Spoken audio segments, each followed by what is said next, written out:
Three, two, one. Hello and welcome, folks, to episode 261 of Ruse Radio. We're back at it again with a very special guest.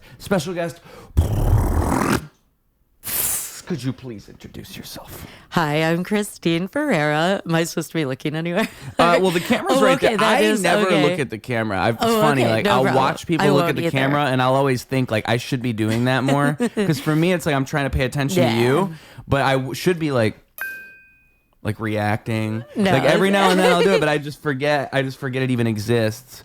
And it's probably bad. Like what I need is to do the podcast thing. You got a camera over there, you got a camera over there. So there it's just gonna catch everything. Cause you know what the other thing is about this GoPro angle I got going on here is it's pointing that like it hits your face perfect because they see everything. They see everything you're doing. For me, it's like I'm just like they see my side profile, which reminds me, gotta throw this hat on because my hair is at the height where it looks kind of just sticks out like they're seeing it right now. You're not seeing it. You see pointy. It when I turn sideways? It's pointy, yeah. And I don't like that, so I gotta throw the hat on. Okay. So I'm glad we talked about this at the very because I was gonna forget about that for like 10 minutes. But Christine, tell the people about what you do. I mean, if they had no idea who you are, what you do, what would you say? So I am a comedian. I guess I'm also other things. I'm a visual artist. I started as a painter. I sort of also come from a performance art background.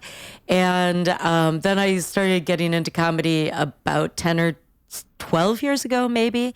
And I recently filmed my first comedy special, the Shy Vaudevillian. I actually filmed it at a music club called Fitzgerald's, which is in Berwyn. It's a block from where I live. That's part of why I did it there, but it's also where I work as a waitress. So nice. That's the other reason I did it there. And how did you get to the point of filming a special then? Yeah, so, well, I better not. I'll try to tell the short version of the story, but so I always wanted to do comedy, but when I was really young, I was very shy, and I always give as the example of how shy were you? Oh, I'm sorry. How shy were you? I was, my nickname in high school was Mute Girl. There was some sort of bullies that called me Mute Girl because they thought I couldn't speak because I never spoke. I was very quiet, very shy. So, but I always really wanted to do comedy. I kind of segued into art instead. Like I went to art school. I became a painter. I did that for a really long time. And then it wasn't until later, like in my 30s. So I'm 56. I don't know if I should say that, but so I started doing comedy much later, like basically not until my 40s. And part of it, now I'm like forgetting. Well, anyway, so how does that lead to the special? What does that have to do with the special then? Oh, yeah. So it has to do with the special because, so it's called the Shy Vaudevillian because it is about sort of overcoming shyness and sort of like performance anxiety and stage fright and that kind of thing, which took me a really long time. And it's sort of about like not deferring your dreams, you know, if you know what I mean. Like, so also the other part of the vaudevillian part is that my grandparents emigrated from Sicily like over 100 years ago, and they ran a club, like a vaudeville club in Logan Square. So this would have been like Milwaukee Avenue and Logan Boulevard. So it's like right in the middle of Logan Square. And it was called the Cave of the Winds, and it was decorated like a cave because that is where they went on their honeymoon. There's a place in Niagara Falls called the Cave of the Winds. Mm-hmm. And, you know, so they're like from Italy. They come to America. They got married when my grandpa was 17 and my grandma was 15. And they went to the Cave of the Winds for their honeymoon, and they loved it so much that they like saved up all their money and then opened a club and decorated it like a cave and called it Cave of the Winds. And it ran for like 20 something years. And so they had like vaudeville, they had burlesque, vaudeville, music, comedy, all that kind When of you stuff. say vaudeville, like, what does that mean? Like, so this is like in the 30s and 40s. So they're like traveling performers. So this is like before television, right? So there's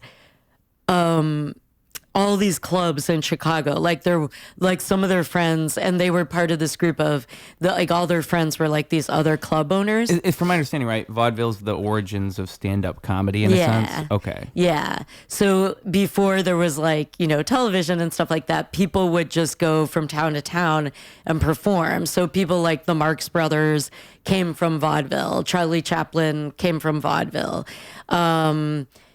Most of those like early comedians that maybe you've never heard of because you're way younger than me, but like Abbott and Costello and people like that. Yeah. So you could even say like Three Stooges, right? They're for sure. Yeah. Three Stooges definitely came from vaudeville, for sure. George Burns, people like that. So in Chicago, there was like a thriving club scene. So they owned the Cave of the Winds. Their friend owned the Chez Paris. I don't know why they all had these names. And then there was the Silver Cloud, the Cuban Village. And the other cool part about it is that they have like jazz club names. Yeah, for sure.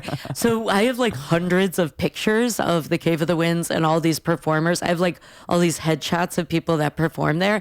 And you can just tell it's like all these immigrants, like a lot of them, And so anyway, when I grew up, I would hear all these Probably stories. because that's a good way to make money if you're an immigrant. Like, you don't need papers. You don't need all these things. You could just show up and just travel and make money because people are just paying you. Yes. I imagine it'd be like working at a restaurant now as an immigrant. It's just people are Exactly. willing to hire you that way. So That's exactly it. And I also just recently found out, I was watching some documentary.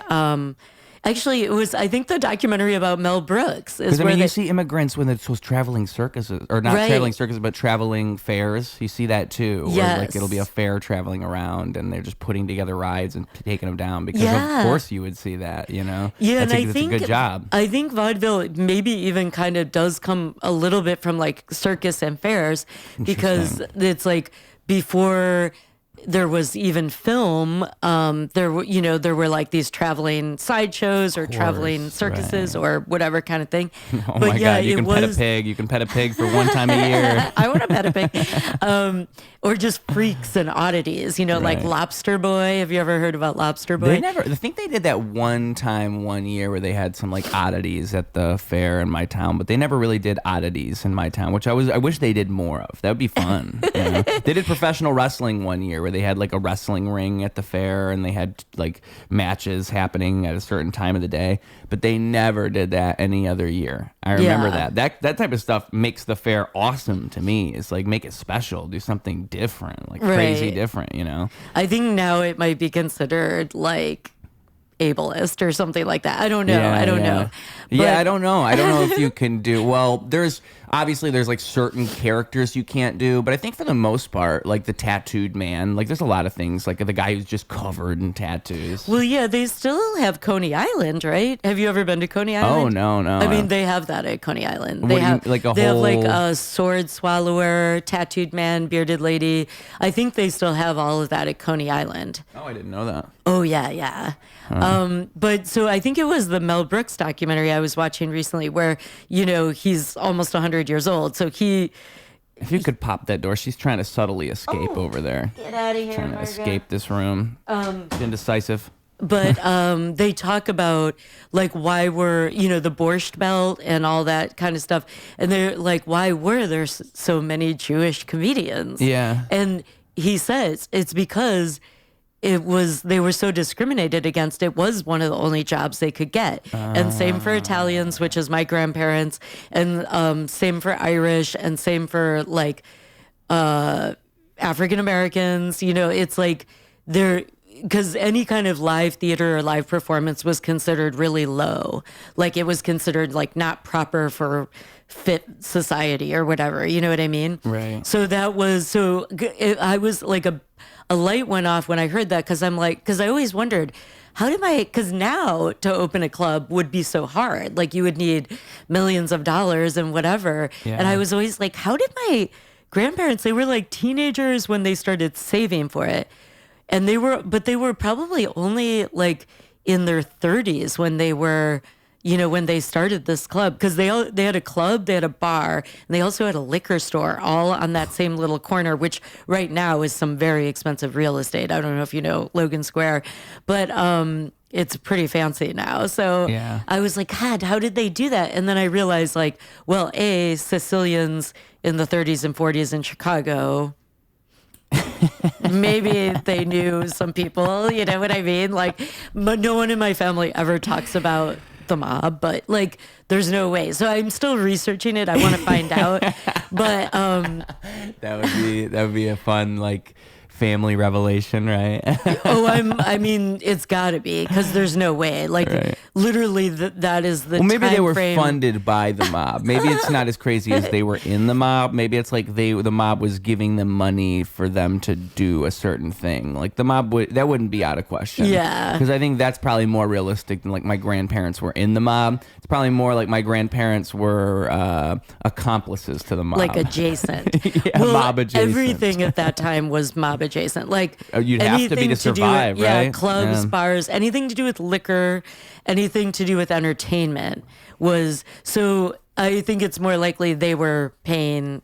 They were paying the mob. The mob was allowing them to do it. You know what I mean? Yeah, right. So they ran that place for a while, and I grew up hearing about all this stuff, and I always thought like, oh God, that would just be amazing, But like I said, in the 80s, which is when I was growing up, I was, it's like before social media, and it's hard to describe to anybody who was born after like the internet and I'm not trying to assume how old you are, but I'm sure you're younger than me.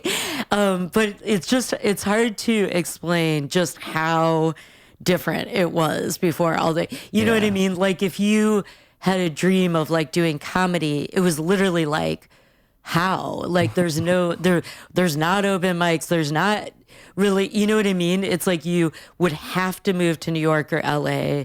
You would have to, you know what I mean? It just was so daunting. And so anyway, so I just fucked around for a while. Like I went to art school. I made art for 20 years. And then I finally was just like, I really want to try comedy. So I tried it, fell in love with it. And so the special, the Shy Vaudevillian, is basically like the culmination of 10 years of like comedy, but also stories. And it's also kind of, I hate to sound pretentious, but it is also about comedy. So I have this thing called, have you ever heard of a cranky? No. I'm blowing your mind. Yeah. My mind's about to get blown. So I was thinking about my grandparents' club and like the olden days. And I was like, I want to make, and I'm also a painter. So I made this thing called a cranky, which is before there were films, they would do things like, there was things like a Nickelodeon, which is basically like you look through a viewer and you see pictures. And then there were like things called rotoscopes, which is a series of pictures that spins around. Oh, I remember those. Yes, those and were so it looks were like so cool, and it would so it would make it sound like. Yeah, and then it looks like it's moving, right? And you could go back and forth and back and forth. Yeah, and it was like you'd put it over your eyes and you could flip it. You could flip it. Yeah. And then flip books. Yeah, you've probably seen those. Like you just. Yep. And then there was this thing called a magic lantern, which was just. I mean, this is even before electricity. So you would take like a flame, like a little lantern, literally, and put glass slides in front of it and just show pictures, And this is back in the day. I mean, imagine like you live in America or something and you see a picture of Paris. Oh my God, like you'll never go to Paris in your life. You know what I mean? So you could see pictures. So anyway, there was all these like little devices before there was film, and one of them was called a cranky, and it's like a picture. It's just like it could be painted or it could be like silhouettes, but you just like crank a scroll and it tells a little story. And a lot of times they do it with music. Like they'll just play a song and then somebody will crank this scroll and you'll just see drawings, or people do all different types of things. Like, so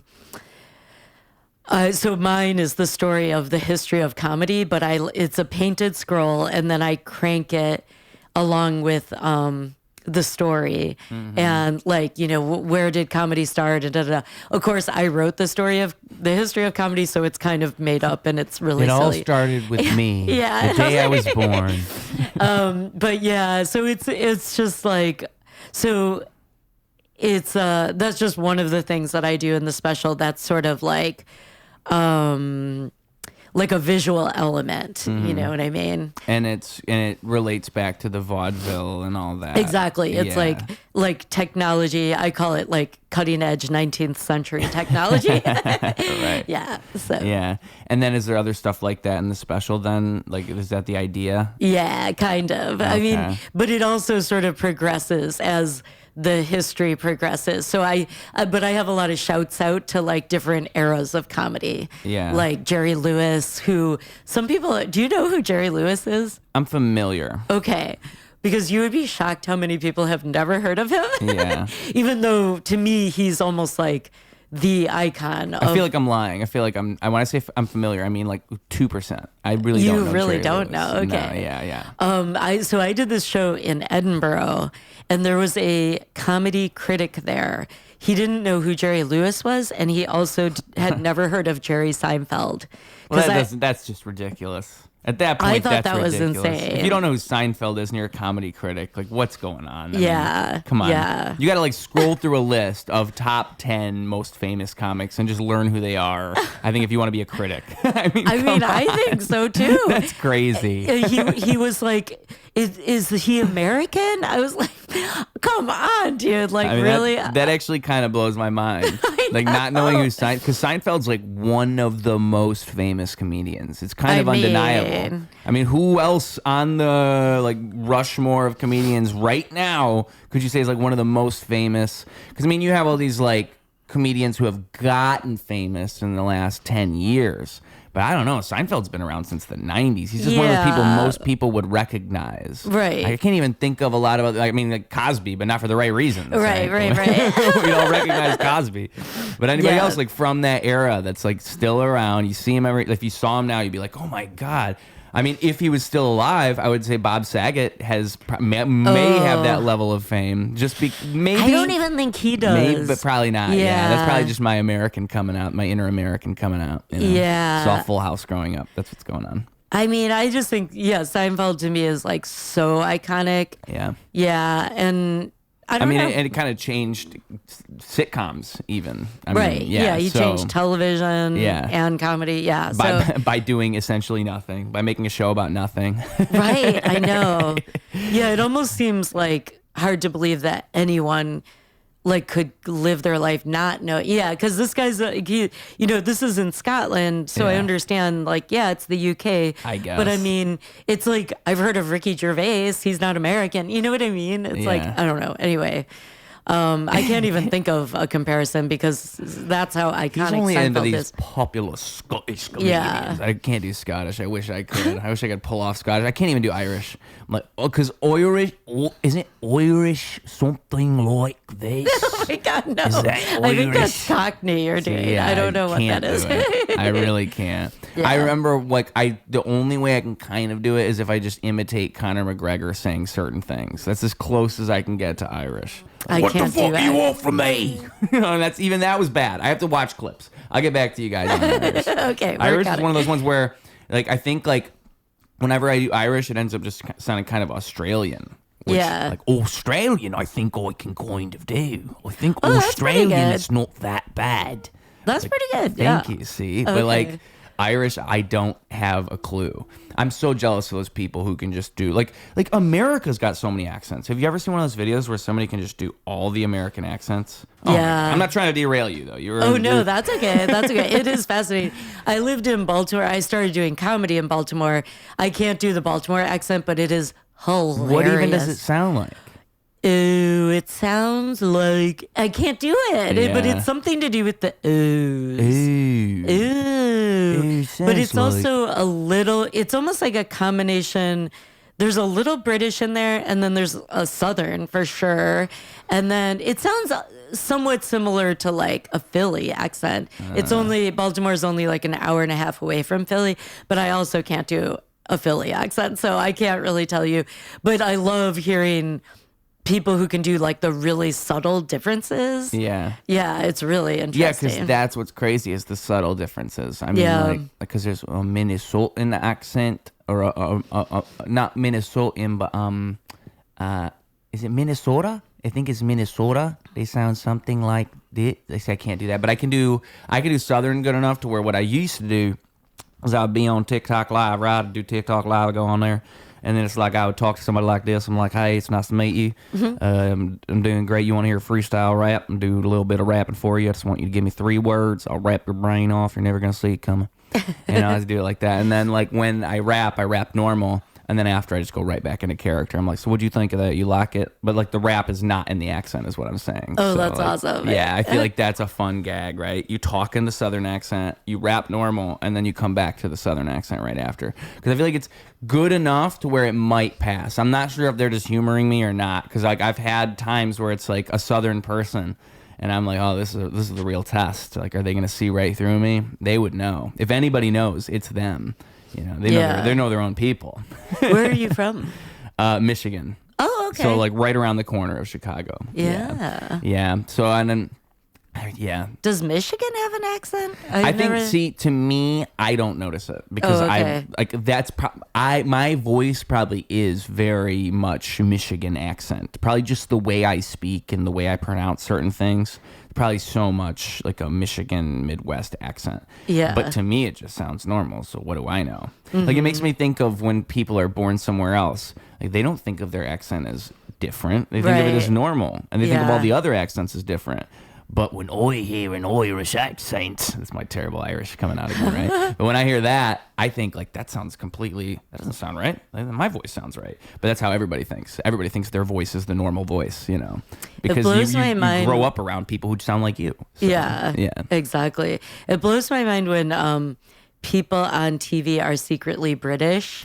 You know what I mean? Like, when you see actors talking, like, you're like, do you watch The Pit? Christian Bale sounds like that? Yeah. What?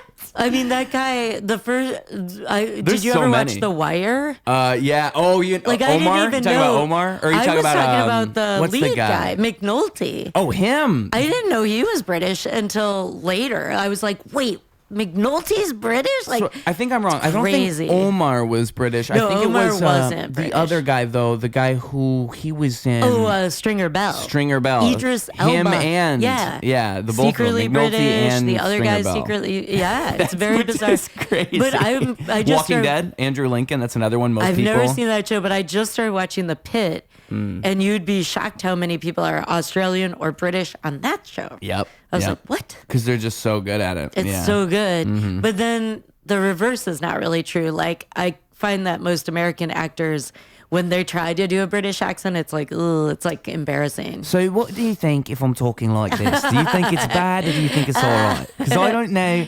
And like, I've noticed if I go a little bit higher, it's kind of like Russell Brand, right? Like you just stay up here, you just stay like that. And then you're doing all right. That sounds like Russell Brand. Okay, I thought I was Russell picturing... Brand. He's like up here, he's high like this, and he's always talking like that. But I think there's the other version where you talk lower like this, and it's a different type of thing. I actually think it's probably like different dialects in England. Now, is this okay? Am I passing it all, or is this bad? I mean, it's okay, but I'm American, so like, if you did it over there, if I was in a movie and you had your opinion, you just told me you're watching me in a movie, I'm like, we need to go across the bridge right now. I think the trick is to like not look like you're thinking about it or something. I don't know. Well, that's why actors that's the whole thing about like staying in like using a voice on set and stuff like that. I've heard. Character, yeah. Because if you break out of the voice, it's harder to emote through the voice, right? Now you're playing a character when you put the voice on, when the cameras turn on. Whereas if you were using the voice all day and you never broke out of the accent, then you actually it would be easier for you to emote. I've heard people say that, which I don't know. I'm not an. I think I maybe could be an actor. It might be somewhere in me, but I don't know. I don't know the tool. I've never been in acting class. I don't know what they tell you. I don't know what memories I'm supposed to be conjuring up or anything like that. I'm not sure quite how it works. You don't know if you're method or not. Yeah, right. I don't know if I'm right or wrong. It's probably like other stuff where music, comedy, right? There's no right way to do it. Like someone could tell you how to do it, but there's no right way to do it. That's why some people who do the method acting thing and they act crazy, sometimes it works and it looks great and it's Daniel Day-Lewis. And other times it's Jared Leto as the Joker and it's like he's sending dead animals to people in the mail and stuff like this. And they're both doing the same thing. So one of them's doing a lot different than the other guy. Yeah. So yeah, there's probably no right way to do anything, just like comedy. I mean, I want to ask you though, why are you so interested in vaudeville and all this? I mean, obviously it's connected to your family, but is there something about it that you like?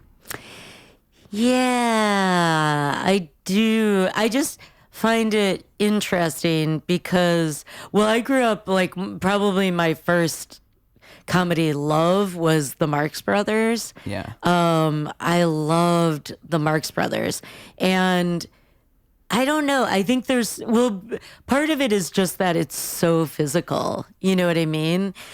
Because, there's a difference between live performance and obviously film and television, stuff like that. But I don't know. I'm probably romanticizing it because I know that it was probably hell to, like go from tiny little town to tiny little town, schlepping your like suitcase or whatever. But to me, I have this romanticized version of it where it just sounds like my dream. Like that's like when I went to Edinburgh, I wasn't quite, it wasn't quite schlepping around, but it was like I did my show every night in Edinburgh for the festival. And that is my dream. Like I was like, I just want to do this every night. Like, why do I have to work a job or do anything else? Like, I literally just want to wake up, get ready for the show, do the show, And so I don't know. It just sounds dreamy to me. I think, but also when I think about the comedians and performers of that time, I mean, there's something very Depression era about it too. It's like people literally singing for their supper, like in terms of, like people were poor and starving. Mm-hmm. And like I said before, performing was considered very low. It was like a job that was for garbage people. You know what I mean? And so I don't know. I'm also romanticizing that though, but it's like the idea of like literally having to sing for your supper kind of thing. You know what I mean? Right. Like, give me a couple of dimes so I can eat today. To me, it's like the essence of comedy because it's so like, it's just you and the audience. And it's like, and also if you look at a lot of the performers from that time, it's like they are stunning looking. Like they're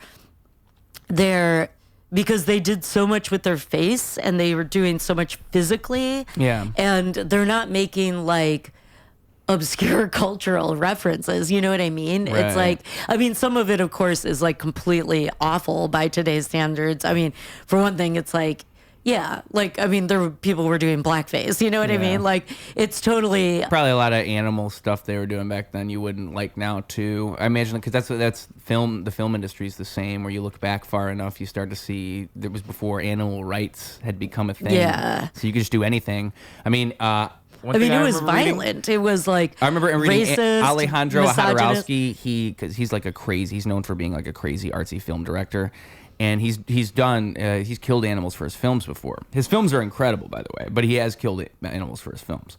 And there's, I guess, like, it was for a stage thing he did, and they threw live frogs out at the audience. Oh my God. Live frogs at the audience. What? That's crazy. Crazy. On paper, it sounds like, oh, dude, whoa, that's a fun idea. In practice, it's probably not so fun, right? It's probably one of those things you hear it sounds wacky and silly and crazy, but then when you're like having live frogs like everywhere and some are dying, you're like, what is this? Yeah. I mean, but that was the type of shit he would just go all the way, and that's what I mean is I imagine all the way back back then they're going town to town to town trying to throw people off, do something crazy. Who knows? Yeah. Maybe bring out an animal and do something nobody expects. You know, Yeah. I'm sure they probably took it a little too far every now and then. It's all like throwing tomatoes or garbage at people or beer bottles or whatever. I mean, they used to do that kind of. I mean, it used to be. Well, there you go. Like a comedian would be almost like pugilistic. I mean, like. I used to think of it that way. Like you're like a boxer or a fighter, and you've literally got to like fight for your time on stage against the audience. You know what I mean? And that whole thing of like I killed or I bombed or I died or it was like. I think in the olden day, like in the vaudeville days, I think it was not you're literally death, but it was. Like actual physical violence, you know what I mean? You know, it makes me think. I watched the movie The Prestige not that long ago. I love that movie. The movie's really good, right? It's so good. I think it's my favorite Christopher Nolan movie. Like, I think it's my favorite of all the ones I've seen. I haven't seen all his movies, but it's my favorite. I love it. It was that good. Yeah. Because the end just like makes it all like. Yeah, like it does what it's talking about. Okay, so this now it functions as a magic trick. The movie itself functions as a magic trick, which is crazy with a prestige. Yeah, exactly. Yeah, but the reason I brought it up was why did I bring it up? Because in the movie.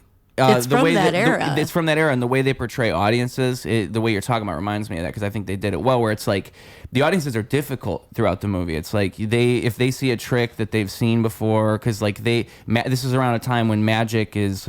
It's the thing that you're traveling town to town doing magic. So if your magic is lame or it's like simple tricks that they've seen, they're not going to care. They're actually going to like yell at you and like boo and like boo you out of the room because it's like an aggressive, hostile audience and you're fighting back against the audience. Like, oh, you thought that was boring? All right, wait till you see this. Yeah. And that's like kind of how the audience is throughout the whole movie. They're all like challenging. And that's the reason they keep trying to top each other and do stuff better and better and better because they don't want to do ordinary magic tricks that everybody's seen before. They want to be the best. They want to be the best thing. Yeah. And, like, as you said, back in the day, magic was a huge part of vaudeville or live performance or entertainment.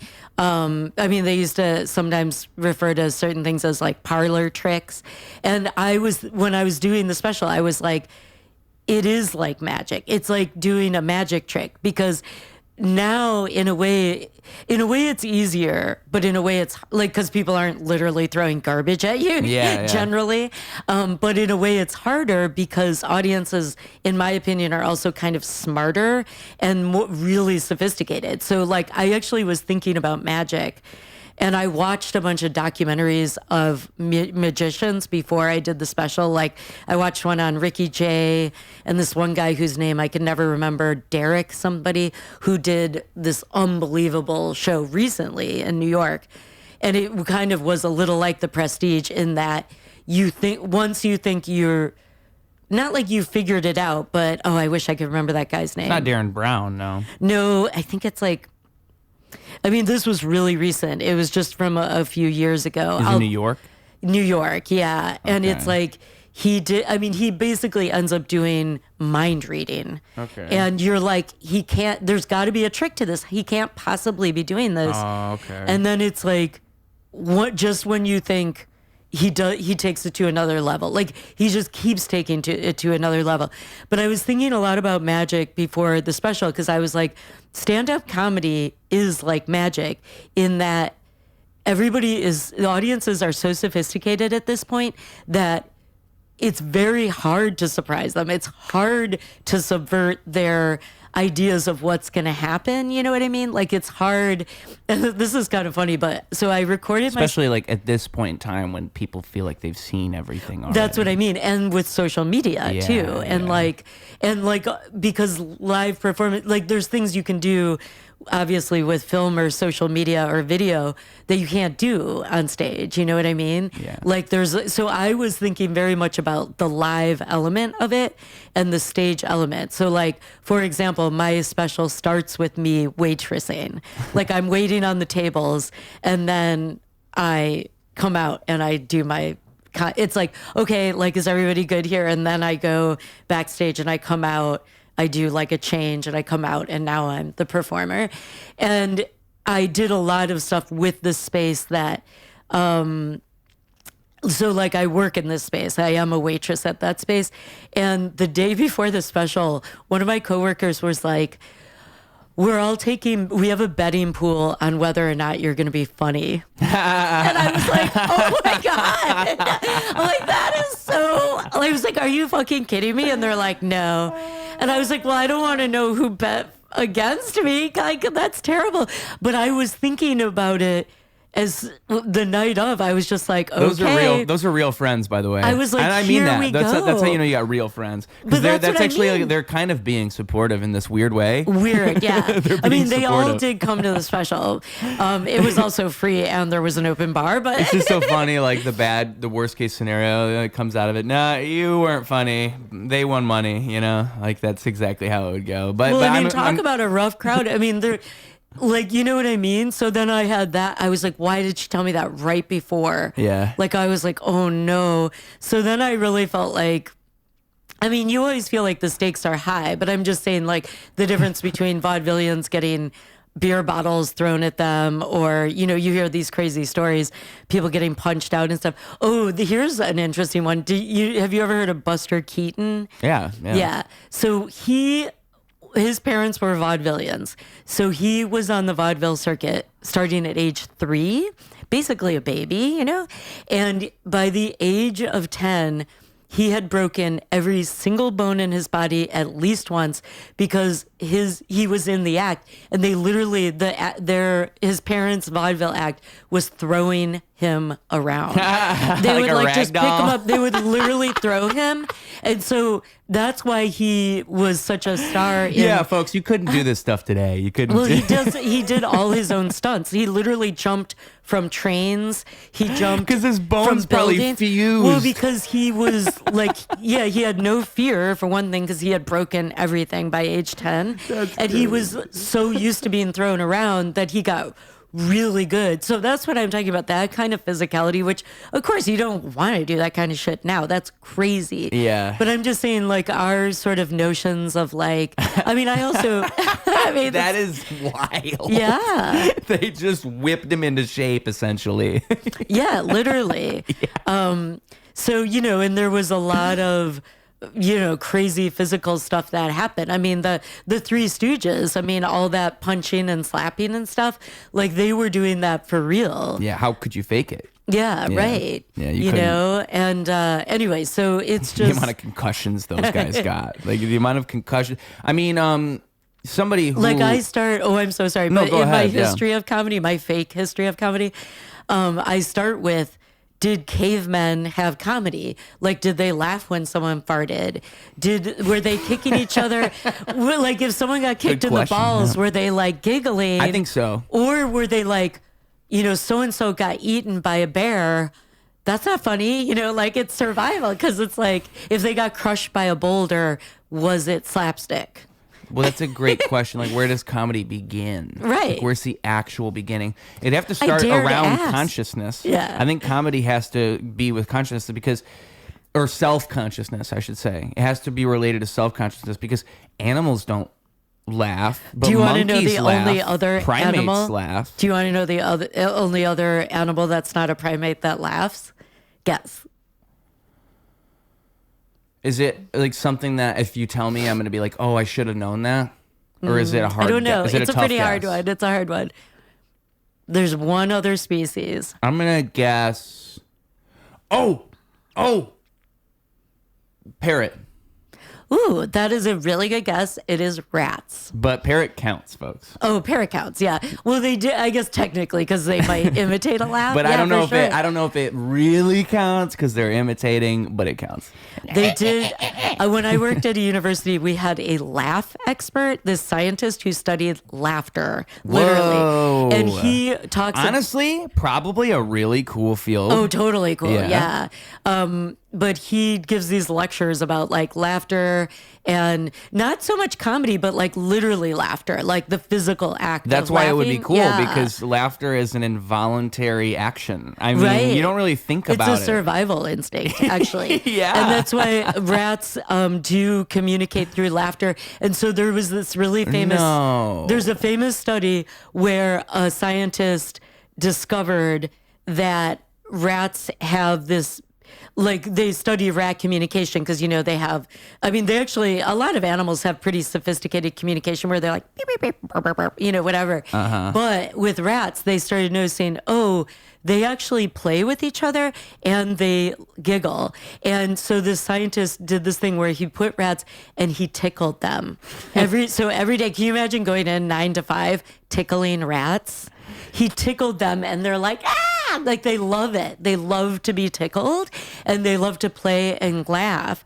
And it's like how they communicate that, like, this person's safe, or this, you're like, there's danger or whatever. That's crazy. Isn't it crazy? Yeah. But so they communicate other things through laughter too, though. Yeah. That's interesting. But humans do it too. Like, a lot of times if there's danger or fear or anxiety, people laugh. Nervous laughter. Yeah. Yeah. Whoa. So the origins of laughter might go back even further than self-consciousness then, because that would be my original assumption. That would be what I would assume originally. Right. The first thing I would go to is that it has to do with self-consciousness, because there's something about being conscious of where you are and your surroundings. And I don't know if a rat could be classified that way. I don't think you could say a rat is as self-aware as a human, obviously. I mean, obviously, like a primate is, though. If you look at a primate like a monkey, which also laughs, their laughter is very similar to our laughter. So it probably does go way beyond humans. I mean, and like you said, it's probably survival, but not so. I don't think it'd be the same with monkeys as it is with rats. Like, I think the way that they're describing it with rats, it sounds more like it's I don't know, just like a basic mechanism. Whereas with monkeys, it's not the same.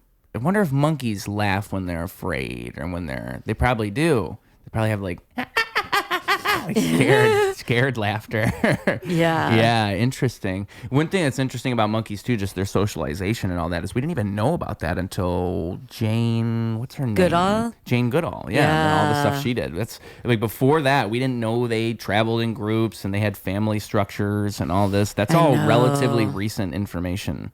And that's so relevant, because that's kind of where we get the whole idea that all that stuff that we do comes from monkeys. Essentially, like that family structure and traveling in the tribalism and all this. It would stem from the way monkeys act in a jungle setting, you know? Yeah. But you don't think about it that way until you have all the information about monkeys, and you also know that we evolved from monkeys. Like, those two things added up makes it make a lot more sense.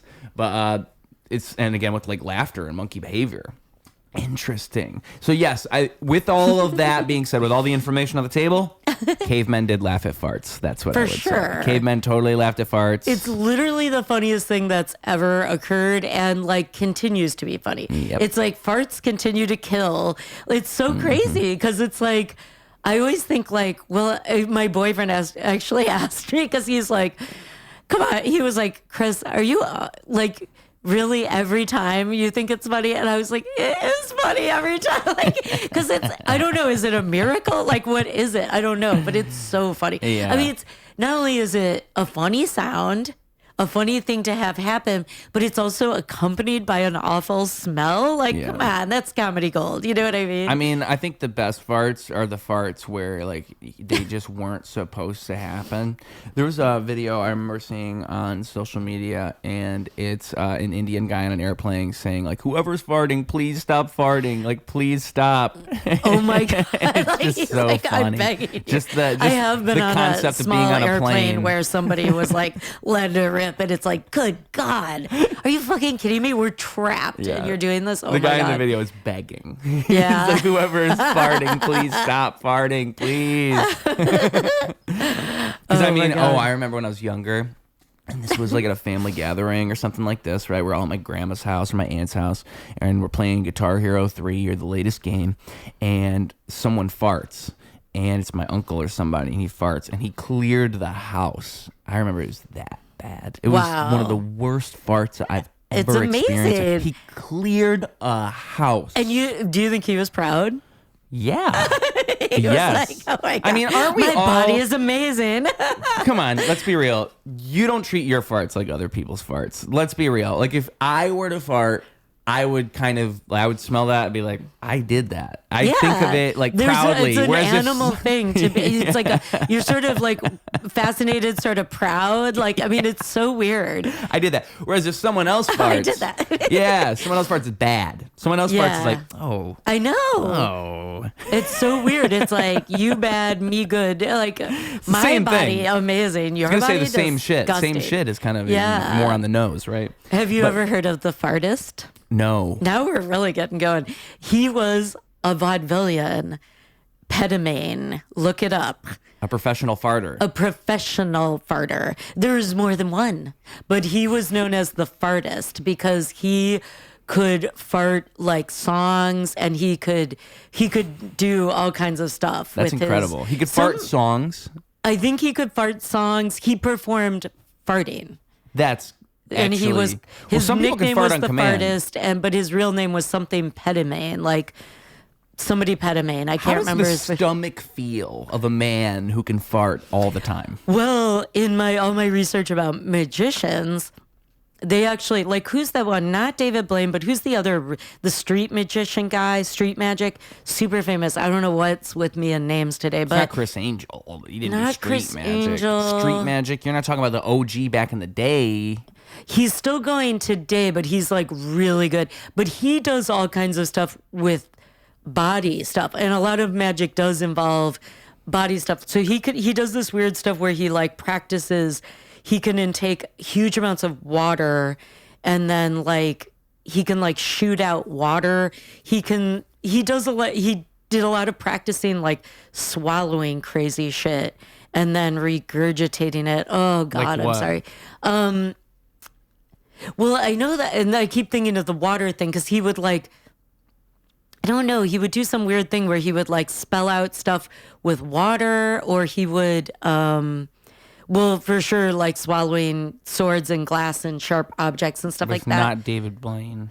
Maybe it is David Blaine. I can't remember the names. I'm sorry. It's like a contemporary person. It's not a vaudevillian or something like that. But it's like, but a lot of magic is just a physical thing of like training your body to do crazy shit, or like I mean, that's what David Blaine says. I mean, that's kind of, and the thing about people, or like a needle through an arm. That's David Blaine. Okay, maybe it must be David Blaine. Well, and like that's okay. So if you're talking about him, I mean, that's exactly what he says.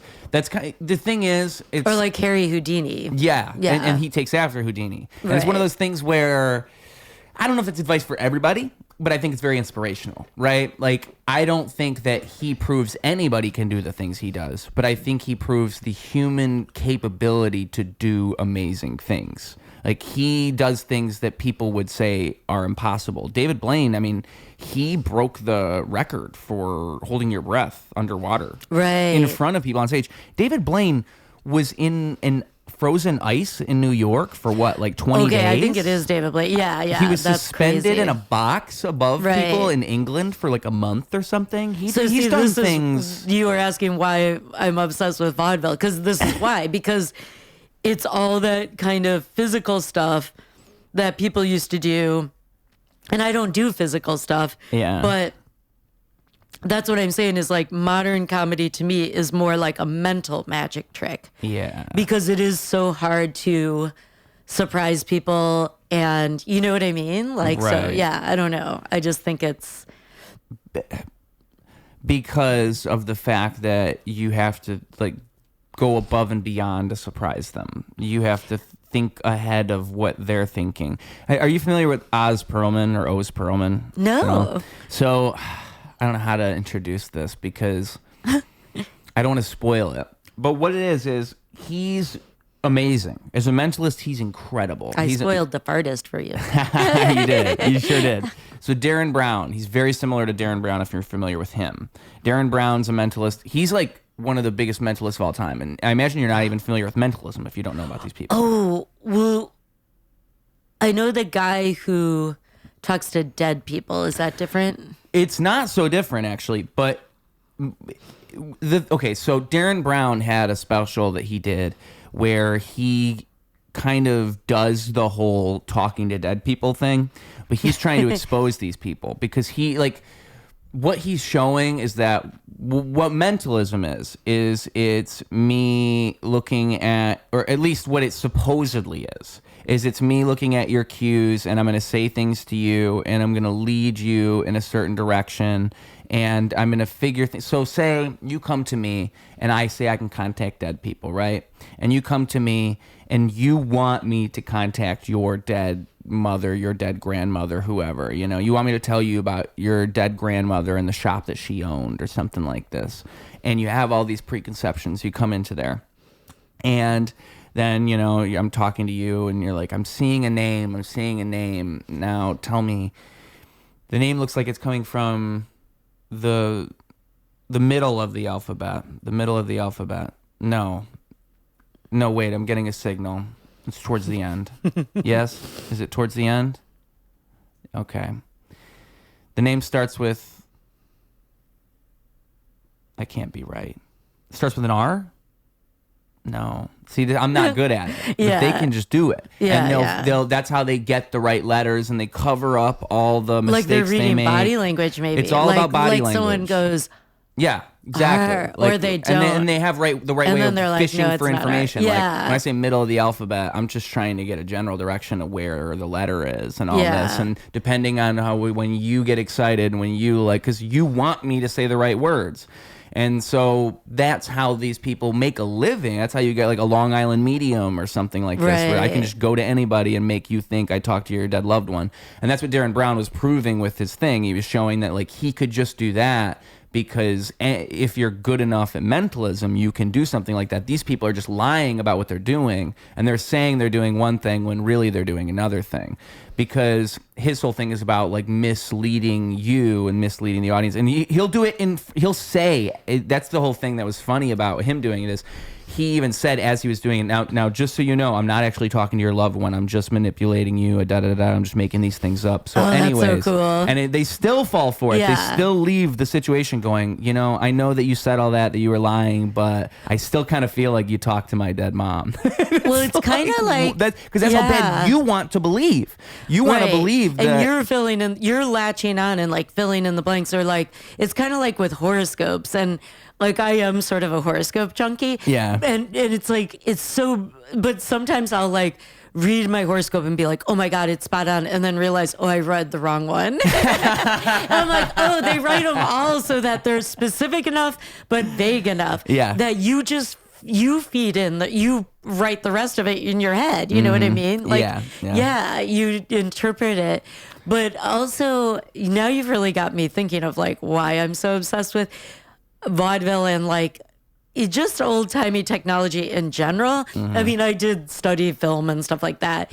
But it's like, it's just so interesting because like, so we have social media now, and everybody, it's so funny because people even on social media are like, social media is the worst. It makes you sad. It makes you compare yourself. Everybody hates it. It's like, which it does. So it ridiculous. Does do those things. Like, I have this dumb joke that almost nobody laughs at, where I say, oh God, I hate social media. I never use it. The only time I use it is to brand my lifestyle and monetize my friendships, and that's it. And to me, it's funny because it's like, you know what I mean? It's like, I do hate social media, but I do have to engage with it. Yeah. But so back to like the old technology and the like essence of comedy and vaudeville, and really just the essence of live performance in general, because magicians are doing it. By the way, a lot of magicians are hilarious and really good comedians. Yeah. I have a friend who's a magician, and he's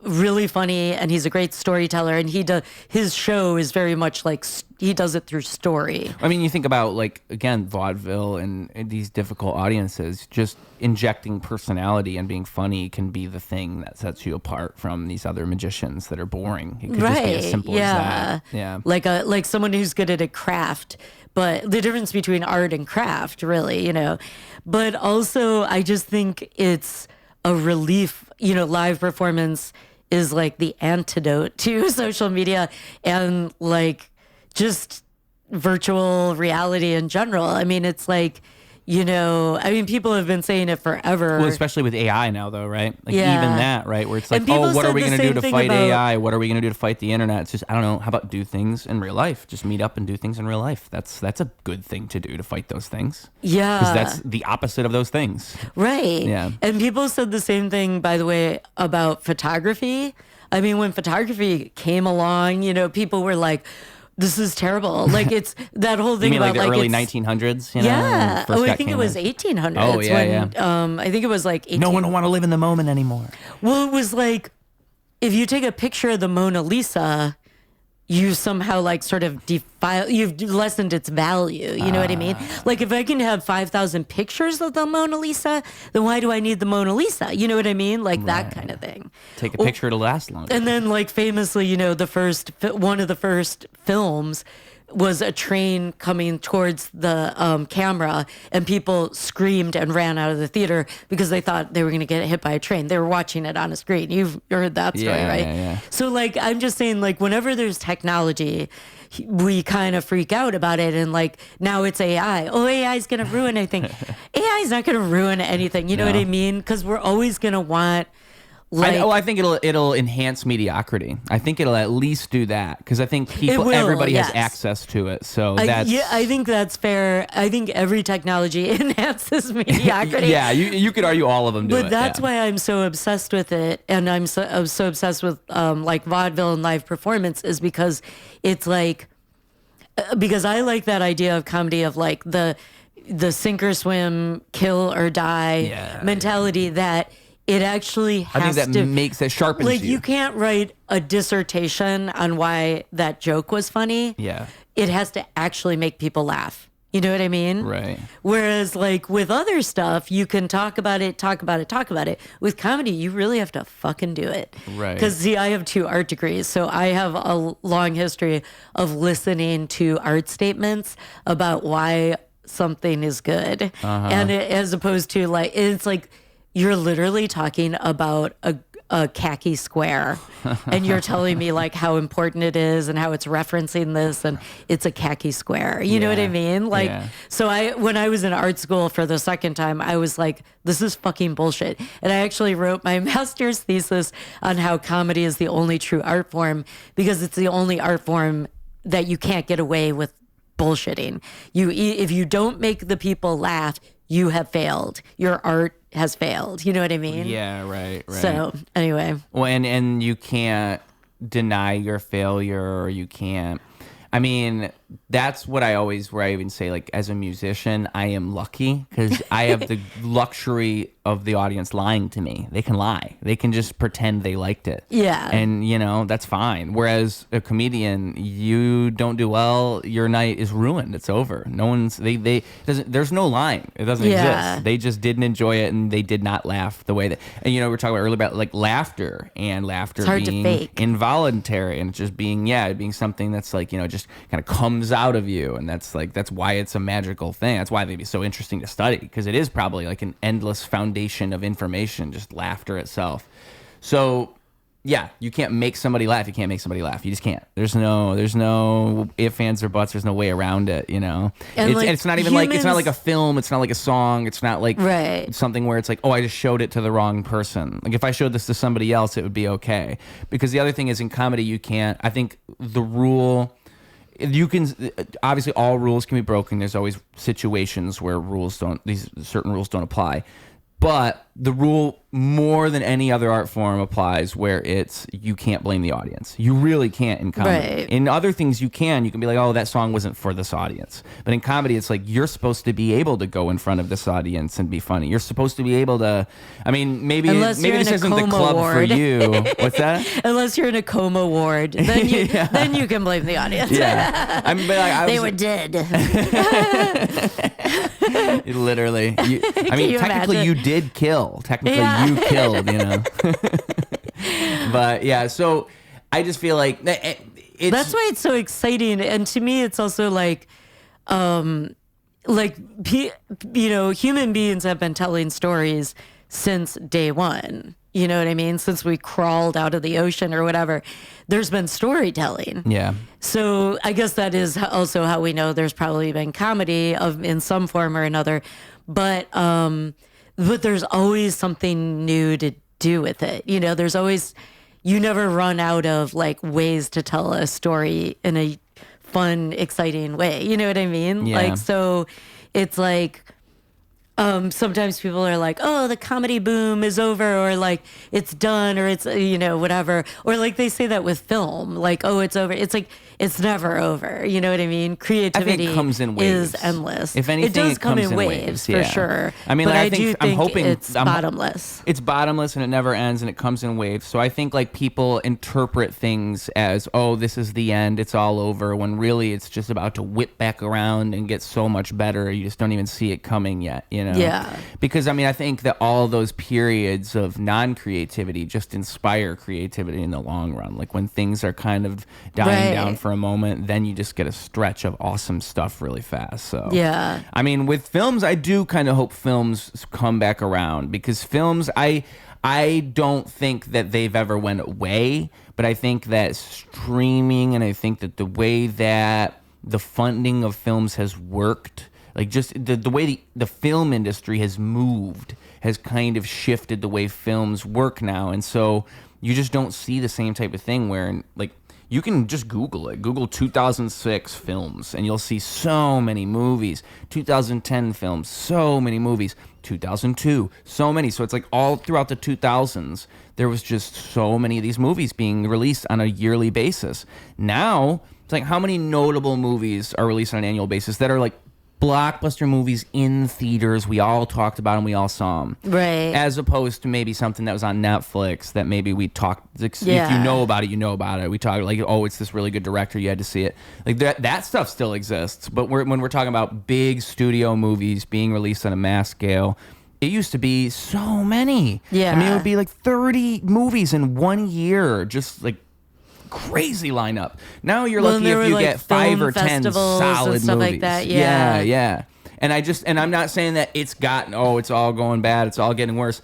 I'm saying, like, I can't wait for it to turn back around. I'm just waiting for the moment that somehow creativity takes back over. And because I think most of it is it just happened in the 80s too, because like the 70s were all about like auteur independent films, and then the 80s there were blockbusters like Jaws and Indiana Jones. Jaws 70s. Was it? Yeah. Well, but that was kind of the beginning of the blockbusters. Yep. Because Jaws was one of the first ones that they had merch. Oh, I'm sorry, Star Wars and all that stuff. But I'm just saying, yeah, that was 70s too. But it was like that but it's all was coming in. It was all the same were like, wave. They started thinking about movies less as like telling a personal story and more is like, how do we sell merch? How do we make you know what's so funny series of them? About Jaws, what I think is so funny is not only is it I've never seen it. Oh, really? It's the first one's really good. But there was a game. There used to be a game where it was like a little shark head and you had to fish like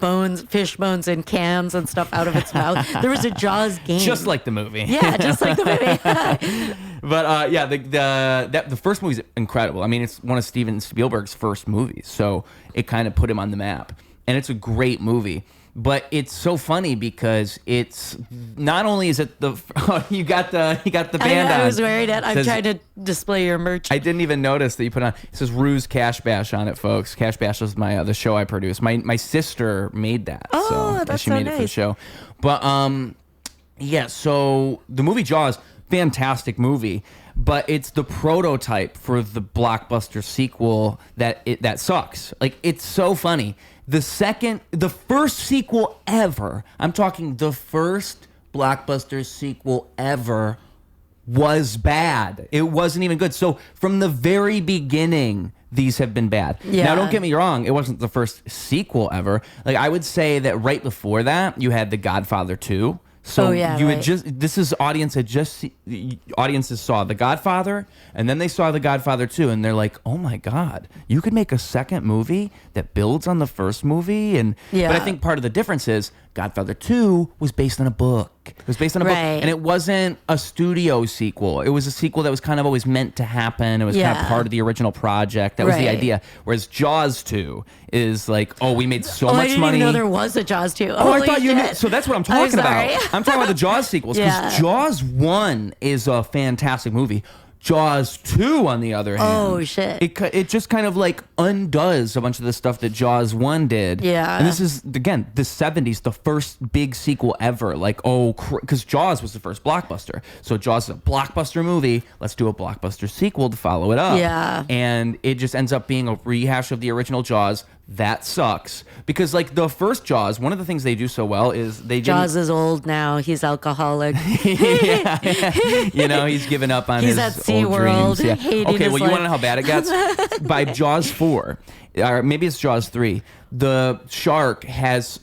he's communicating with the woman through his mind. Oh, no. And she moves across the country to get away from the shark because the shark keeps killing her loved ones, or it keeps like it's following her. Something's happening. God. So she moves across the country to get away from the shark. Shark follows her across the country to California or something. Like it swims across the country. Oh, wow. It's a rom-com. It literally jumps the shark. Oh, it jumps shit. the shark. But, maybe, is that where that comes from? Probably not. not. No, wait, it's from the Fonzie thing. No, but that is funny because that is what it does. Because, again, this is the first time that it's ever happened. And since then, it's been the same thing. It's actually rare to have a sequel come after a first movie and be really good. When it happens, we're all amazed. And then with these like legacy sequels now, because that's what the studios are really into, is legacy sequels. Let's bring back this old movie that everybody loved in the 2000s and let's do it again. Sorry. No anti-droop technology. You gotta... Whoop, there we go. Okay. Okay. Yeah, let's bring back this old IP from the 2000s. Let's do it again, but let's do it different. Let's do it this, you know, and then it just always ends up being nonsense that's not really. It's either a rehash of the original movie or it's just not the same as the original. Like I heard Happy Gilmore 2 is one that just came out that I if you told me that was going to come out in 2010, I would have been really excited. If you told me that in 2015, I would have been really excited. But now I already know what this is. And so I'm sad because I don't think I'm going to like it. I've seen clips. I already know. I've heard what people tell me, and I'm just not ready for how I'm going to feel. Because Happy Gilmore is it's a great movie. It's a fantastic movie. OG Adam Sandler is fantastic. But don't... because they did the thing where it's like, legacy sequel, we're going to bring it back, but Happy Gilmore, Adam Sandler's character, all that stuff he went through in the first movie, well, he actually went back on all that, and he's actually a jerk again, and he actually hates all his fans, or whatever it is. And it's like, why do you just take the thing that I love and ruin it? Because they're running out of content. There's so many platforms now, and they have so much to fill that they're like they're like strip mining for content. But the problem is there are original ideas. It's not like those don't exist. But here's the thing. So like in the 80s, what happened with blockbusters is that the blockbusters killed independent auteur film. They did, yeah. Because now... film, look at Terminator, then look at Terminator 2. There has to be, it's like you can't exactly make, it's like... If you look at the films of the 70s versus the films of the 80s, it's like night and day, which leads me to one of my other favorite topics, which I'm going to tell you in a second. Okay. But it's like, so because of these blockbusters, now movies have to make billions, millions and millions and millions, and they have to have merch, and they have to have sequels, and all this kind of stuff. Yeah. So the only movies that can get made are blockbusters. So now you've like kind of destroyed a huge part of the market. Same thing is happening now with television that, it started with like The Sopranos and Breaking Bad and all that kind of stuff, is like there's like these amazing television, but now there's 50,000 streaming platforms and they all need content and they all need these. So I don't know if I watch a lot of BBC, like I watch a lot of and the thing, British before you get crime off that, procedurals. I do want to say Stranger Things was probably the last one we're ever going to get. That was probably the last time we're going to have one. I haven't seen it recently, but it looks like it jumped the shark it big sure did. time. It looks ridiculous. But now. I will at least say that the cultural relevance held until the end. It never lost its cultural relevance. If they had gone more seasons, they would have had a Walking Dead-like lifespan. So they did at least end. They should have ended the show. Should have ran it faster, not took 9 years. But anyway, I always joke because I watch a lot of British crime procedurals, and I always joke that like there's like these teeny towns in pastoral, beautiful England in the countryside that have like at least 5 pedophile serial killers. And it's like, how is that possible? You know what I mean? It's like, it's like the amount of like pedophilia, incest, like in these tiny, like otherwise idyllic Hamlet in England. It's like, give me a break. But my other favorite genre. Like, how many of these people are there? This is season 13. Like, what's going on? Yeah. My other favorite genre that I was obsessed with for a long time because I grew up in the 80s. So like, I remember the day we got HBO. Yeah. I was a little kid, but it was like, what? There's going to be movies in my fucking house? Oh, like, yeah. you have no idea. I mean, it used to be the only thing on was like Brady Bunch and stuff. Like 70s TV was pretty bad. Well, you know, it's interesting, like with vaudeville and theater being something you had to go see, even the fact that movie theaters used to be, you used to have to see the movie in the movie theater. And even if you saw it in the HBO, you saw it in bad quality. Blu-rays didn't exist until 2009? Yeah. Like 2007? Early HBO was like a square or something. I don't know. Yeah. Like the resolution was So if you wanted to see a movie, you either had to see it on film being displayed. That's the only way you're going to see it in that like good quality. Or you see it on TV, or you see it in bad quality, or if we're talking before that, you just don't see it at all. If you don't have the TV, if you don't have HBO, you just don't see the movie. Yeah. I mean, that's crazy thing about, because I think that's where the magic of movie theaters was the strongest. It's why you look at Star Wars and see that craze that you saw. That's why Jaws was Jaws, because it was a thing we could all go experience inside of it's almost like it's almost like a church. It almost is similar to a church where you all go IMAX there and too, where like even like I remember going for me to see a movie. I would be like, "Mom, can you take me to the movie theater?" She would drop me off. I'm going to see some movie. But I was always really going to see Porky's. Like, I don't know if you remember. So this leads me to my other passion, which is 80s. I call them flimsy premise movies. So this was huge. I mean, there's flimsy premise movies of every decade, but the 80s was the boom for flimsy premise. So you had a lot of like white people for some reason having to pretend to be black. Like there was this movie called Soul Man where this guy got into Harvard, but he could only afford to go on a scholarship that was only for black people. So he pretends to be black. I mean, it's horrible. It's like literally blackface. And then there was like, there would be cop movies where like somehow the soul, like they're partners and they're best friends. And then one of them dies. And somehow like the soul of the black cop goes into it was a heart thing. Like they had a heart transplant. And then somehow the soul goes into the other one. So there was a lot of like people dying, but their ghosts are still like, you know, coming back and cracking wise. You know what I mean? There was a lot of, I mean, it was just unbelievable. Or my favorite of all time. Have you ever heard of a movie called So Fine? No. I think it's spelled SEW, fine, like so. But it is about this fashion designer, Ryan O'Neal, who is having an affair. He's like the world's most famous fashion designer. He's having an affair with his boss's wife. He almost gets caught. And he's naked because they just had sex. So in order to not get caught, he has to climb down the fire escape, but he doesn't have any clothes. So he grabs her jeans, which are too tight for him because she's a lady. He pulls them on and the butt cracks open. Like the two pockets like rip open and his ass is hanging out. He's walking down the street, but because he's a famous fashion designer, everybody looks and sees his butt and thinks that's his newest design. So it becomes a huge craze where everybody is wearing jeans with the butt cut out of them. Oh. And that is the premise of the fucking movie. Nice. You know what I mean? Yeah. I mean, there's so many. It's like somebody's a robot. Somebody's from outer space. A lot of...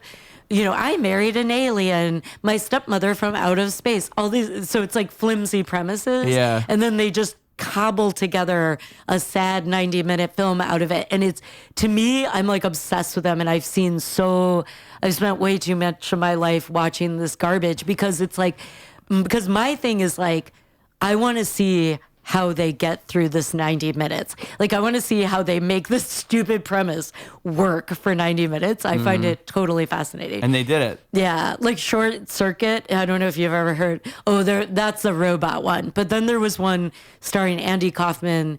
Oh, what was it? Heart Beeps. Oh. It's about like two robots falling in love. And a lot of robots, a lot of, one of my very famous ones. Okay, you have to see this one. You have to see. Oh, can you hold it? I have to pee. Can you hold it? Sure, yeah. I would also include in this genre like Gremlins, E.T., anything involving like aliens or some kind of other, magical thing. Like, you ever see Killer Clowns from Outer Space? I haven't. Oh my God. Oh, that's a good one. So that tells the whole movie right there. Literally, that's the whole premise. It's like they are killer clowns and they are from outer space. It's like, it's a very good movie. Oh my God. But one of my favorites, just because of who is in it, is this 80s movie called Making Mr. Right.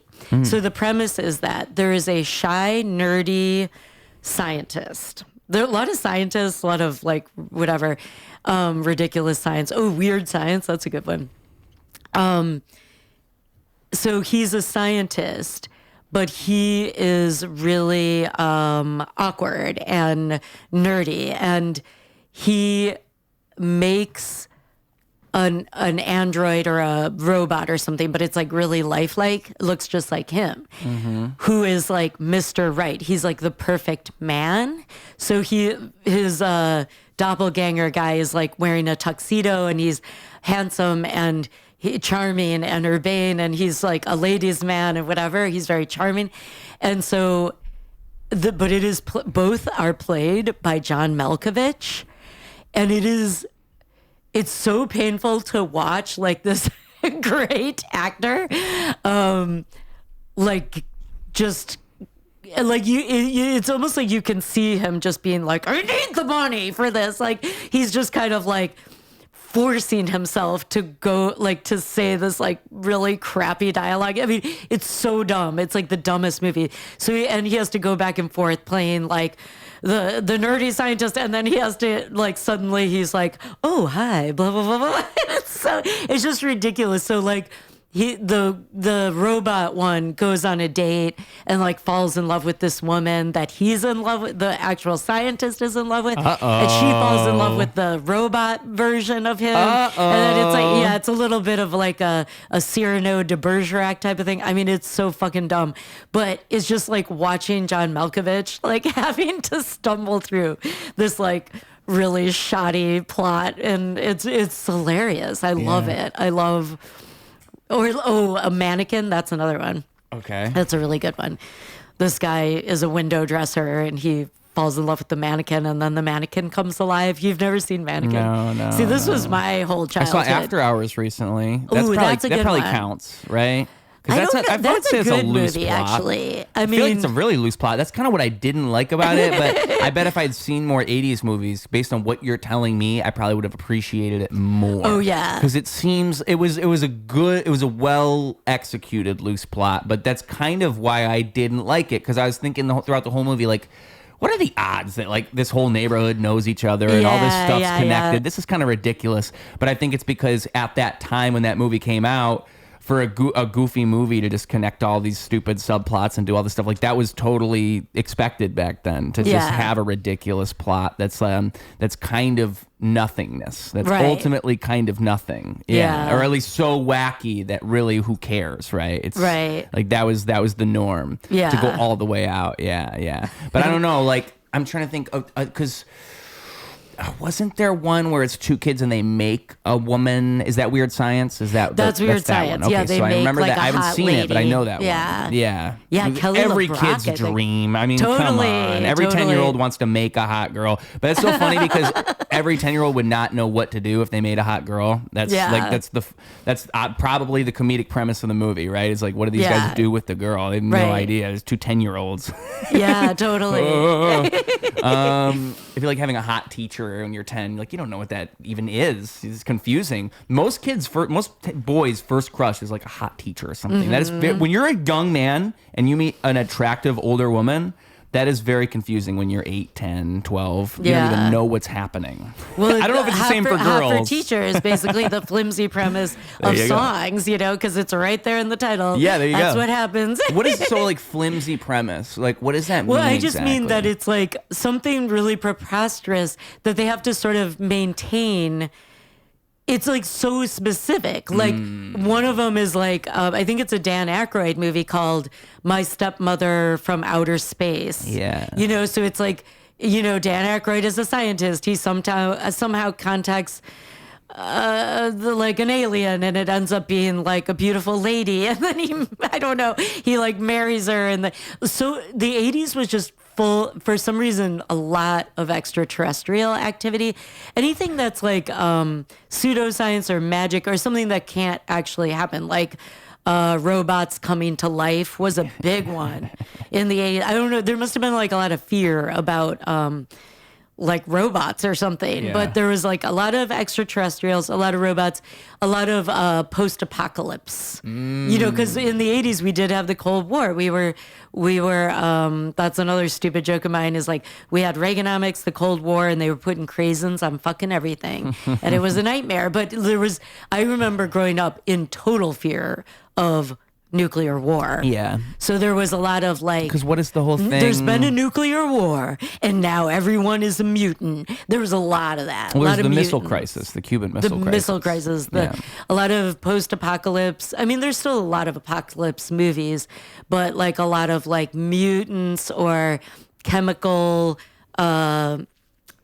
sludge, or like just like something causing somebody to turn into like a monster or something, or like or whatever. Yeah. That's what they did with the cyborgs, the Godzilla reboot with Bryan Cranston. It was all connected to nukes and like nuclear fusion or something. That was where they went with it, which actually I think is a fun thing to do with Godzilla. But I was not so happy with that movie. I have not seen these Godzilla versus Kong movies, but brother, what is going on here? Like I'll be at work and I'll look over at the TV because I'll see clips, and it is, I don't even know. I saw the Kong Skull Island movie where it was like it was King Kong on an island, and it was kind of goofy, but it was fun. I do not understand. Like, I just don't think I can take seriously Eleven from Stranger Things, like having an emotional relationship with Godzilla. I don't think I can handle that, because I'm pretty sure that's what the Godzilla movie was. I never watched any of this. Matter of fact, that's one film genre or like group of films I never really got into. The giant monster films like Godzilla. I never did either. I feel like it'd be fun. I feel like if you went all the way back, if you go to like the origins where it was, China's just making monster movies, and it's a guy walking around in his suit on a set, and he's just knocking down skyscrapers and stuff. I'd like to see the Peter Jackson King Kong. I've never seen King Kong, Jack Godzilla, Black and all that. Yeah, I would like to see that one, because I mean, he is an amazing filmmaker. I recently saw Frankenstein, which was the new one. The new one, and it's the first Frankenstein I've ever seen. I've never read the book, and I loved it. I thought it was Guillermo amazing. del Toro. Yes. Okay. Yeah. Yeah, that one I thought was really good. Everybody was saying it was good. Yeah. For the most part, I've heard people give it positive reactions, and so I'm interested to see it. I haven't seen too many of his movies. I don't know about you. I've seen a couple of them. Like I've seen Hellboy. That's really about it. I think I'm seeing one more, but Hellboy is the one I know I've seen. Probably another one I'm forgetting about. But he's he's an interesting filmmaker. I don't know if it's my taste or not. I don't know if I just haven't seen the right one or what. That's the thing. I've maybe only seen a couple. But Frankenstein, you're telling me it's good.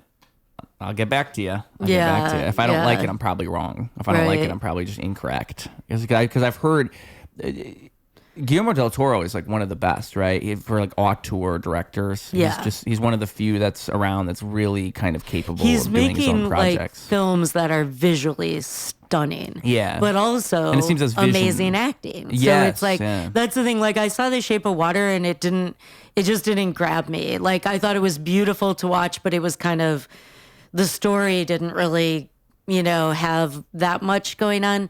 But Frankenstein, it's like the story is amazing because it was written by Mary Shelley, and the acting is amazing, and it's visually stunning. Interesting. They're doing a Bride of Frankenstein, or Frankenstein's Bride, but it's Christian Bale and another actress. Oh, wow. Yeah, and he's playing Frankenstein. So Christian Bale's Frankenstein, and then he wants a bride. And I think the angle of the movie is, because I saw Christian Bale say in a couple of interviews, it sounds like a tagline, right? Where it's like, oh, well, he realizes that before he wasn't living, and he was living, but he was dead, and now he's really alive. So before he was dead, and now he's alive. Yeah. That's not a bad Christian Bale. That wasn't bad. That was pretty good. Thank you. Because he's kind of got this, like there's something about it that's dark, it's scary.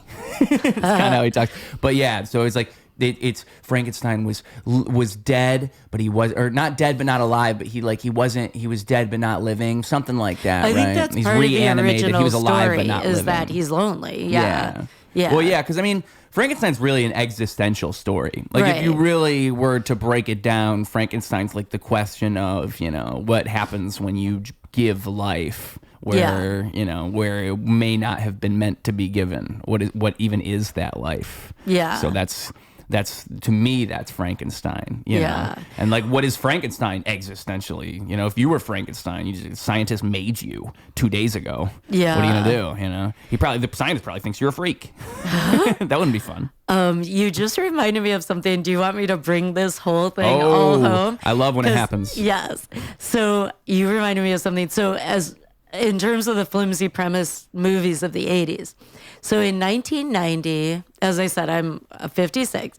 So in 1990, I was watching TV and I stumbled upon this show that was like, because there were also flimsy premise TV shows. Like, I don't know if you're too young to remember, there was a show called Small Wonder. And I think that was where it was it was always a normal suburban family, except the daughter is either a robot, a witch, or from outer space. Naturally. There were a lot of those. There was like Sabrina, the Teenage Witch.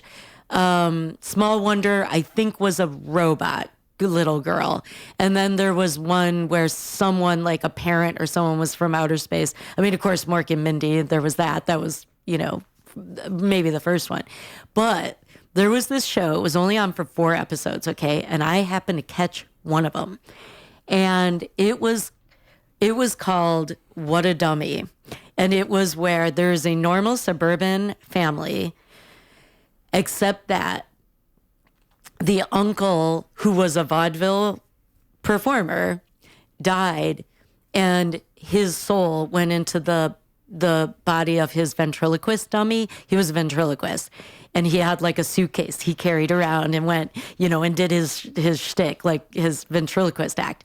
But when he died, somehow his soul went into the dummy. And so now the family just is normal. They have like normal problems like, oh, you got a C on your test. That's not what's going on, Tyler.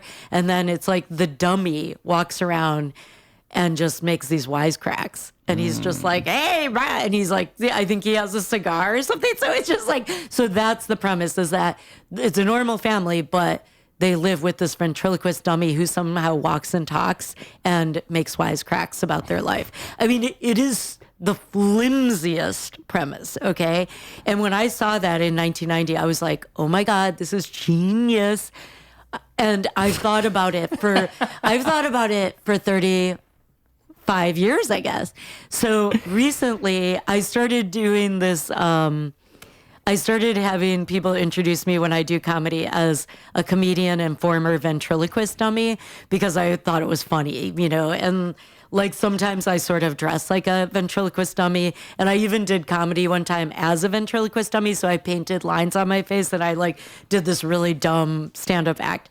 So now my new project that I'm working on now is I'm trying to write a pilot script for a show that is like about a TV show in which that is the premise. Does that make sense? Sort of. So it's 1990 and a bunch of people are working on a TV show, the premise of which is like, it's about this ventriloquist dummy who walks and talks and makes little snide comments. Okay. And I don't know. That's all I have so far. But that's my new thing is I'm trying to write a show. A show about the other show. Yes. Technically. Yes. Okay. But that's all you have? You don't have like anything else beyond that? There's no grand vision beyond we're just going to write about this thing. Yes. Okay. I wonder. You can obviously incorporate 90s stuff. We're at the point now where 90s is nostalgic. We've gotten to 90s nostalgic point. Like before it was the 80s. And think about it. 80s was nostalgic 10 years ago. So now at the point where 90s is nostalgic, you can easily just do all the 90s stuff and everybody's going to be like, go crazy. The 90s were a really interesting decade, I think. Yeah, I think so. I think the 90s, well, what do I know? I was born in 1998, so there you go. I dated myself. There it is. Damn. Yeah, very end, okay. Very end of the 90s. Obviously, I'm very mature. I seemed like I was 10 years older. So, Well, and your work with accents is bar none. Yeah. Yes, exactly. This guy has Par to be. excellence. Thank you very much. Well, I've been doing it for a long time, See, I was losing it towards the end there.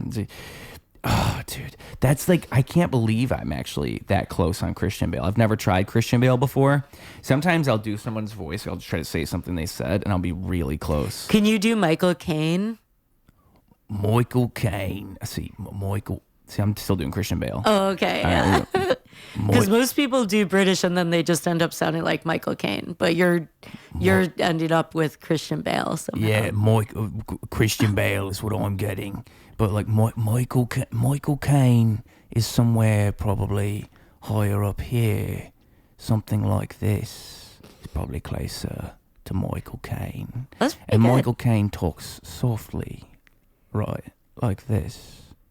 But I think I'm still getting it wrong. Yeah, I'm still getting it wrong. But I'm closer. You're closer. I'm getting towards Michael Caine. Yeah. I'm caning it up. I think if I watch a video or two, I'll get good at it. Just give me a chance, all right? I mean, like, that's one of these days, I think I'll become an impressionist. Because I could do animal noises. I like nobody else. All right, check this out. Ooh. Oh, that's good. That's a cat. That's a cat. You know what I'm saying? I can do that. Or, I'm hearing a lamb. I'm hearing a lamb. Yeah. That's good. I shouldn't bark. I was going to bark, but I shouldn't bark because I'll get my dog all riled up in the other room. I think he's sleeping.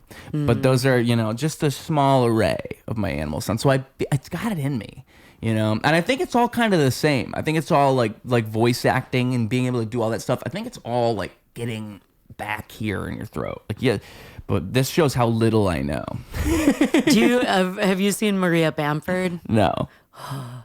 She doesn't do like impressions exactly, but like she does these voices of types of people and she just goes in and out of them so fast. And it's like, she's one of my favorite comics and she's just, oh my God. You know who did that? Her voices are unbelievable because you're like, I know that person that used to be my boss or that was like my bitchy friend or my frenemy or whatever. Robin Williams. I would say Robin Williams did that too. Where yeah, he could like just sort of a type of person that you recognize. Just a caricature of somebody. Yeah. And he would just go in and out of them. Yeah. That's exactly what it is. It's like a type of person. Yeah. Like, oh, we've all met that guy. Not a character, a caricature. A caricature. Yes. Yeah, because a caricature is different than a character. A caricature is like if you were to play the idea. That's what I mean. Like it's like the the thesis of someone, whereas a character is like an actual role. Yeah. Are you a comedian, by the way? Oh, okay. Interesting. I'm not. I've never done comedy. Well, technically, I guess you could say yes, technically, but like I think I should lean more into like maybe musical comedy. Like I should probably do what I've seen a lot of people do, where it's like to do musical like rap comedy, a rap comedy type thing. Because the thing is, what I'll see people do is I'll see people just do something that's like obviously just bad, and I wouldn't want it to be that because I never want to. I think I'm the greatest rapper of all time, and I don't want to disparage my greatness, and I'm not capable of writing anything bad. So it's like what I need to do is lean more into like silly songs and stuff. What I've done comedically live is if I'm at a comedy show, I'll do this thing that I figured out along the way where if I take a bunch of stuff that's said throughout the night, like throughout everybody's sets, and then I go at the end. Ideally, I'm at the end. Then I can then freestyle a bunch of like just everything everybody's already said, essentially. Like, oh, if you said like my cousin's gay and her girlfriend is so annoying. So it'd be like, you know, yo, check it out. I'm spitting. I'm busting straight. I'm shooting it out all right here. My cousin's gay. And I'm telling y'all, I want the world to end because I'm right here and I'm hanging with their girlfriend. And it's like something like that where they heard them say that 2 hours ago at the beginning of the show. So they're like, oh my God, that's the thing we heard before. And so that works. And technically it's comedy because technically it's just set up punchline. It's all it really is. Yeah. And then the other thing I've done is roast battle. And that's awesome. Because I've never done a roast battle. Oh, so I didn't technically do a roast battle. What I did was they had me on roast battle and I came out as like a special guest type thing. And it was because I went to Power Hour and I did the thing I just told you about, where I would rap everything that they said. And Power Hour is a mic that has a band, and they're known for if you freestyle, you get an extra minute. So oh my God, I blew them away. Oh my God, he did the thing. And then one of the people who produced that show ended up at Roast Battle, so they wanted me to do that at Roast Battle. And they also wanted me to roast everybody and like make fun of everybody. And I'm thinking, well, how am I gonna do that for freestyle? Like I'm the greatest rapper of all time. I want to demonstrate my skills. If I'm freestyling, maybe these people I won't be able to get it across. So what I did was I did half of it as like a roast rap where I'm just going through person by person, just roasting everybody. And then the second half is what I like the magic trick I pull out where it's, oh, you just heard me roast everybody. Well, now I'm going to mention something you heard 20 minutes ago. And it's like, well, how could he mention that thing from 20 minutes ago? Oh. Could you do one for this podcast? I couldn't because I wasn't prepared. That's the part that I struggle with that amazes me when people can do this is to do all that without notes. Like to do it without any, because in my mind, I am trying to pick out the most notable things that people are going to remember. Like if we were talking and this whole time I was like, I was thinking what's at like the top of our consciousness and I was writing it all down, then I could easily do it because now I've got like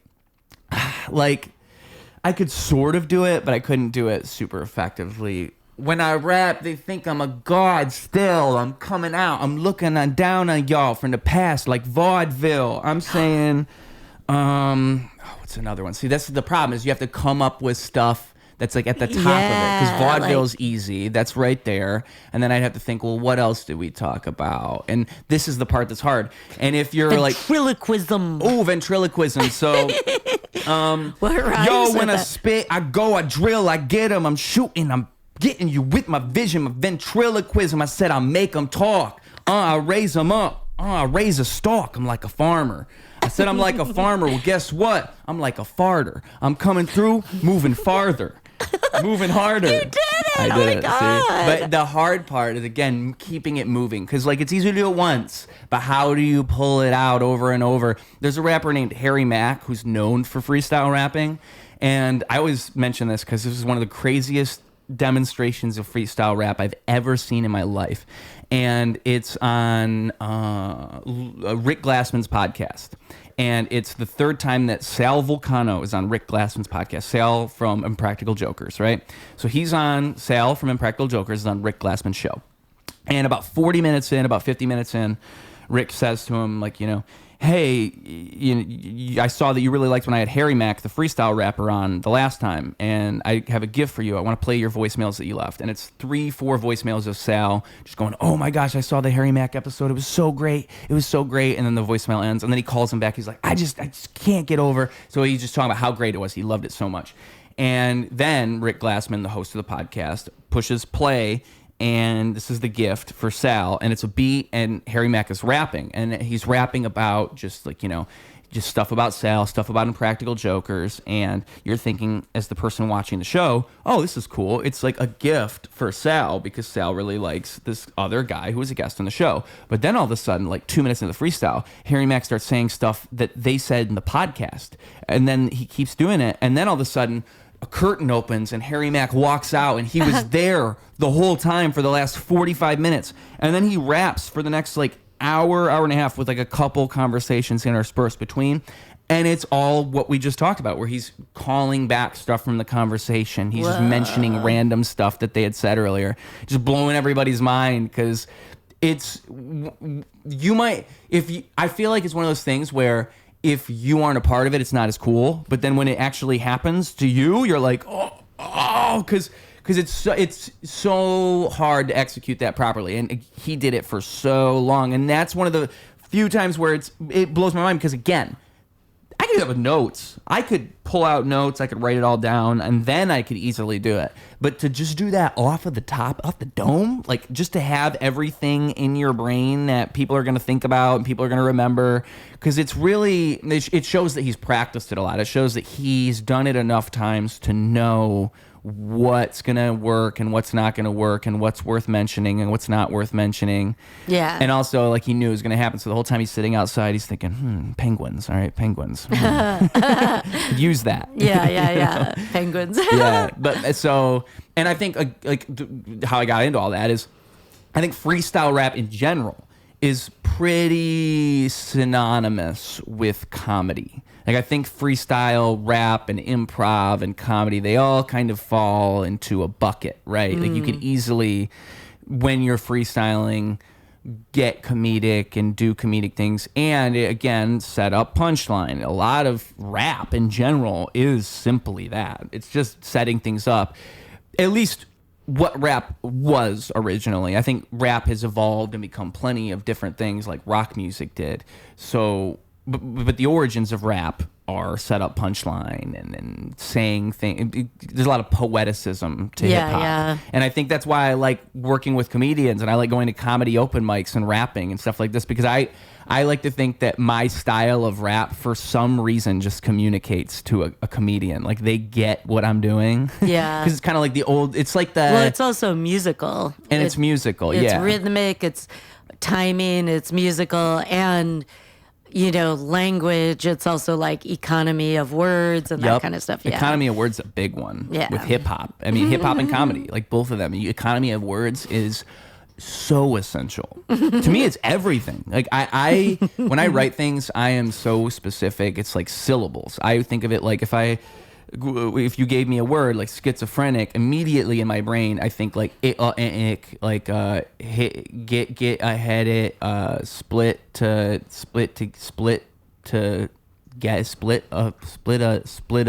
it shredded. But like like it's all those. And then if you're thinking of a line, it's like I beat him up because I'm schizophrenic. And then I'm trying to like fill in those sounds. Or so. The economy of words is so important, because you can't use too many words. You literally can't.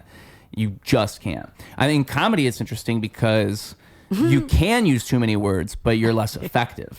Right. If you use too many words in comedy, you'll actually you're just not as funny. Yeah. The economy of words becomes a vehicle for. The less you say, the more, essentially, with comedy is what it seems to be. You want to say more with less as much as you can. Yeah. For sure. Yeah. I mean, so with the special being released for you and all that, like, is there a roadmap moving forward, or is it just kind of pushing out that special? Do you have any, like, are you performing again? I have tons of shows coming up, mostly in Chicago, although I'm doing a festival in Memphis, which will be interesting. I haven't been to Memphis in a long time, and but yeah, I'm releasing the special myself. I'm just trying to figure out how to like promote it and whatnot. So I'll probably just end up releasing it on YouTube, but I'm gonna try to shop it around first. Like, I have a couple contacts of places I can try. I mean, I'm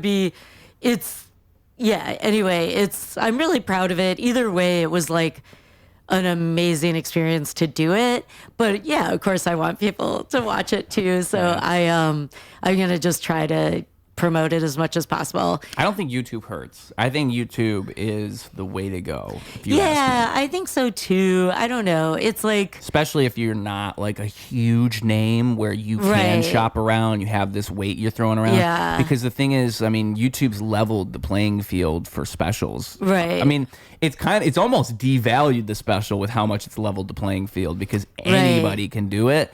But some of my favorite specials in recent years have been YouTube specials. That's exactly. And then big comics have made it the norm. Like enough big comics have embraced it and released specials on like millions of views on these specials to where it's like they proved you don't need a network to get all these eyes on your special. And I think that it's really about promotion. It's really about doing stuff like this and going on people's shows and just talking about it and reminding people it exists. So that's a lot of it. Like, you know, I think rappers, comics, probably the same, where it's like, oh, I'm going to drop an album and everybody's just going to want to hear it. It's like, you're out of your mind. Like, you need to drop the album and then remind people over and over and over that the album exists. And it's the same thing with a special, right? You drop a special and then you got to tell them over and over, watch my special, all those clips from the special, all those everything. I mean, it's all more and more you can show them. So, and people will watch a special. People, if you get them interested, it's just there's so much stuff everywhere all the time. It's hard to get people to look at your thing. Right. So, but I mean, and it sounds as if you're doing something genuinely different with your special. It sounds like it's not as if you don't have something to offer. Right? Yeah. So I think so. I mean, I did it in Edinburgh, and I will say, even that guy who had never heard of Seinfeld, the freak, described it as utterly charming. So that was pretty good. That was pretty good. Yeah. I wonder if Seinfeld is utterly charming. I know. That's awesome. Thank you. Yeah. So, are you when you look at the special and you think about all your years working on comedy, do you think it's like the culmination of all those years? Do you think I feel it accomplished really that? good about it, honestly. And I don't say that lightly because I'm really hard on myself, like I think most people are. But the first cut, when I saw the rough cut, I was like, oh no. But it was because like he didn't have the audience mic in it. So it was literally, it kind of looked like I was bombing for 45 minutes. Yeah. And I was like, oh, is there an audience laughter mic also? And then he put that in the editor. And then now I like love it. It's like really great. Yeah. Yeah. Because before it was like, I'm not even funny. Yeah. What's going on? I know. I was like, oh, this is bad. And then I was like, if I just wasted the last 10 years of my life, I'm going to freak out. But anyway, then when I got the final cut, it's like, it's really good. It's not perfection. Like, it's very low budget.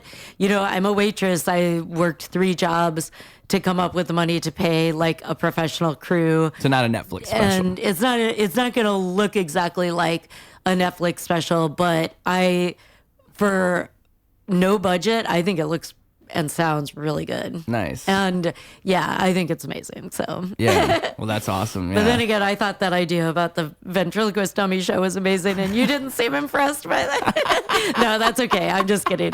That's a hard sell, but trust me, it's gonna be good. It's gonna be good. Well, the thing is, I just don't know. For one, I'm a tough sell. All right, I'm a tough sell, especially shows. It's hard to get me to watch a show. I've gotten to the point now where it's like I'm into movies, but shows, it's almost like video games where if I touch them, it's dangerous because I'm an addictive person. That's all I'm gonna do is just watch the one thing. And so maybe you're right. Maybe this show's really good, but if I watch it, I could suck my life away. Yeah, I might just become a dummy myself. That might be what happens. But also, like, I haven't been exposed to too much of that media. That's another thing I need to get into more is just the wacky media of the 80s and the type of stuff that was going on back then. So wacky. Yeah. So maybe that contributes to my lack of amazingness. Amazement. My lack of amazement. Yeah. Because I think, like, I've only had a touch of the 80s wackiness, just a touch of it. I'm a 2000s baby. It's so much more wacky than you could even imagine. Like, it's crazy. It's fueled by Coke, kids. Yeah. In case you didn't know. Fueled by a lot of things. Yeah, Coke being a big one. Yeah, for sure. Is there anything else you wanted to make sure to touch on while you're on the show here? Is there anything good? No, I feel really good. To talk about? This was super fun. Yeah. Pleasure having you. I'm glad you reached out to me because, I mean, like, I don't think I just don't. We probably have mutual friends, but you'd never popped up on my radar. So I'm glad you reached out to me and we made this happen because yeah, it's very fun. And I think what you're doing, like I said, is super unique.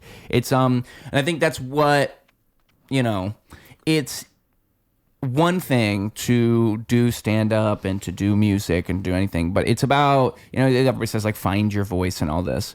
So to really pick a lane and kind of shape your way and be yourself, and through being yourself, actually having your own thing, like it's not forced at all. I think people like that are very inspiring, right? So it's cool that you're doing your own thing and you're genuinely doing your own thing. And I don't think there's a whole lot of people doing the whole like vaudeville angle. I just don't think that exists. There is not that many. But it's very interesting, when you break it down, you get into it, and there's a historical relevance to all of it that makes it matter forever. Like it gives it a timelessness in a sense. I will say the one good thing about aging, and there's not a lot of great things about aging, but the one good thing, at least for me, is that I really embraced like doing what I love, and no matter what, because it's like, well, you got to do something. You may as well do the thing that you love. Like, you may not make money at it. You know what I mean?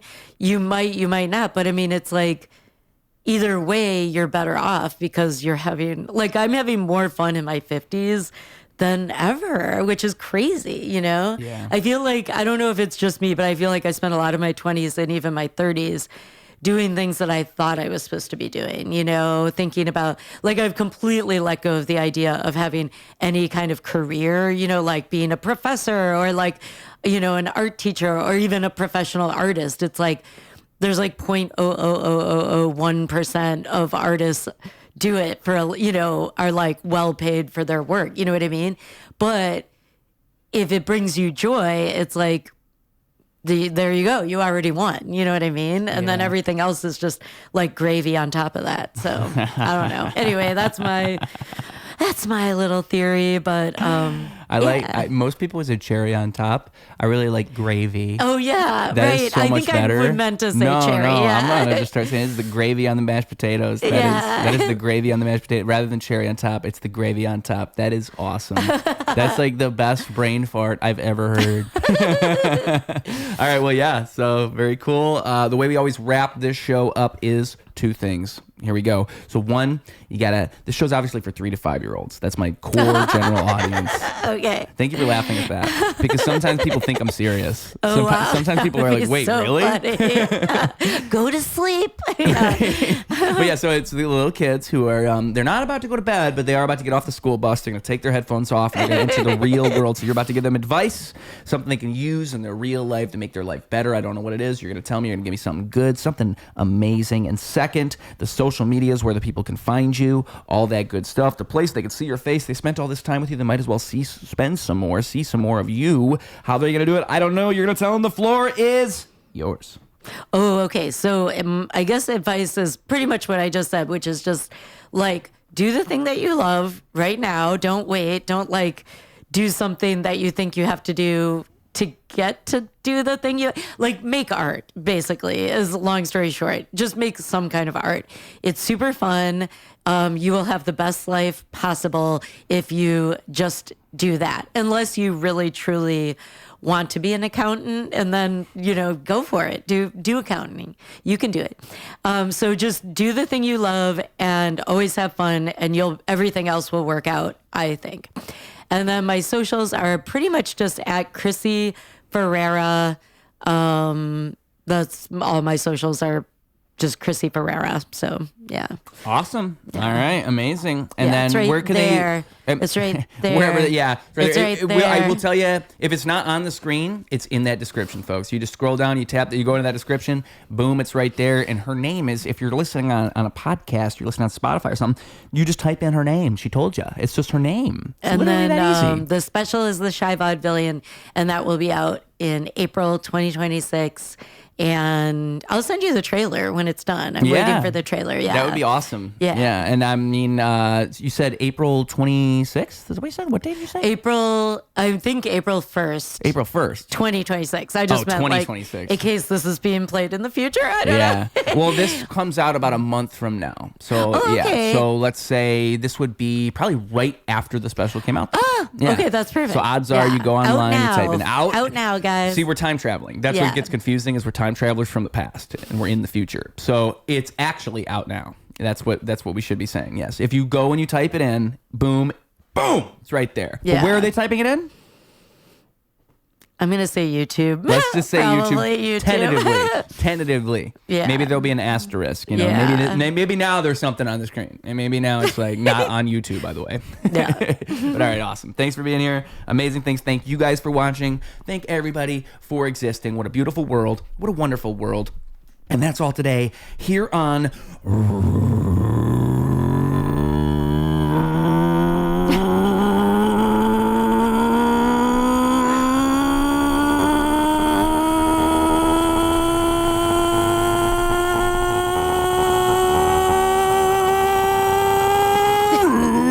Radio. Clocking out. Oh, wow, that was a good one. Double down, competition couldn't help him to rock. Missed the whole time, holy fell through the flock. That's an ordinary miracle, wealth to the block. It's a balance in the character that's calm and collect. It's apparent his caricature is lost in the mess. It's hysterical, the picture that they put to his face. It's a confidence administered to earn their respect. Live a little light, a candle.